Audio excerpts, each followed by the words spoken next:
Yerumga nganu marumga karambana hena haksangda kanabage mipum khudimana nganu marum amadi yerum sanari khara amana nganu marum pamna sanari aduga khara amana yerumna pamna sanari aikhoigi lamsidadi yerumgumna nganu marum marang kaina phangba watpana nganu marum sabagi sangsu nemi nganu marumga yerumga khenaba kaya amalai khenaba khara makhada thamjari nganu marum natraga yerum hek yengbada yamna laina khandokpa ngami nganu marumna yerumdagi hena thabi heli makusu yerumdagi hena thai kaibgi sang hanthai amadi yamdrabada hapta taruk muk ayingbo maphamda thamdragasu marumda asoiba amata leite amarumdana nganu marumna yerumdagi chawba maramna mamutki sarukna angauba saruktagi heli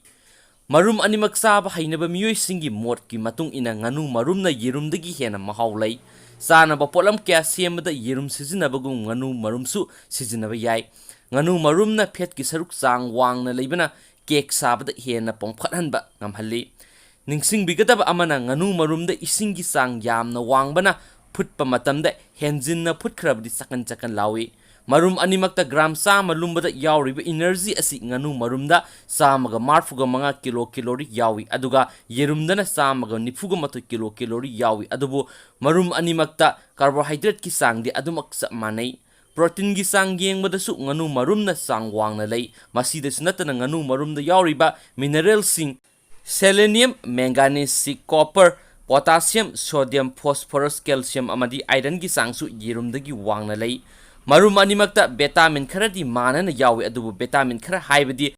thiamine niacin riboflavin pantothenic acid folate vitamin B vitamin D vitamin E vitamin A vitamin B12 amadi retinol gi sangdi nganu marumdana khara hena yawi nganu marumda yawriba vitamin D asi yerumdagi saruk taruk hena yawi vitamin A na saruk ani hena yawi cholesterol gi saruk ani hena yawi vitamin E di sada taraga manga hena yawi vitamin K su saruk hena yawi lumba chap manaba nganu marum amadi yerumga yengnabada nganu marumna calorie hena yawi masigi maramdi nganu marumda fat ke saruk hena yawbnani ningsing bigadaba amana thadoktuna thamba yen natragana nganu gi marum singda vitamin gi saruk hena yawbada natana omega 3 fatty acid ki sangsu wangna yawi mamutsu hangampal masuda yakna uba phangi amadi nutrient ki sangsu wangna yawi gram samagi nganu marum amadi yerumda yawriba cholesterol gi sangsi nganu marumda stanipan ga marfuga mari milligram ni amadi yerumdana samri gi kunga manga milligram ni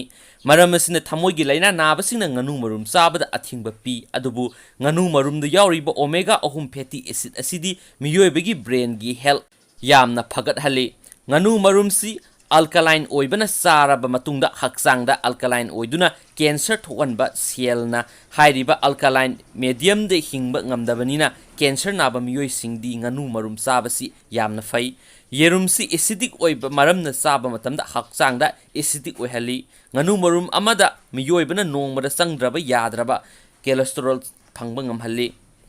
gram samalumba marumda yawriba saturated fat si nganu marumda 3.68 gram ni aduga yerumdana 3.1 gram ni yerumga yengnabada monosaturate fat si nganu marumda chada yankhai hena yawi amino acid ki sangsu nganu marumda khara hena yawi aikhoi gi lamsidadi yerumgumna marang kaina nganu marum phangba watli nganu loiba matamda yengumna seba ka hena sangde nganu su senda lambi ama oina loiduna marum puthokpa kanaba kya asi lawminasi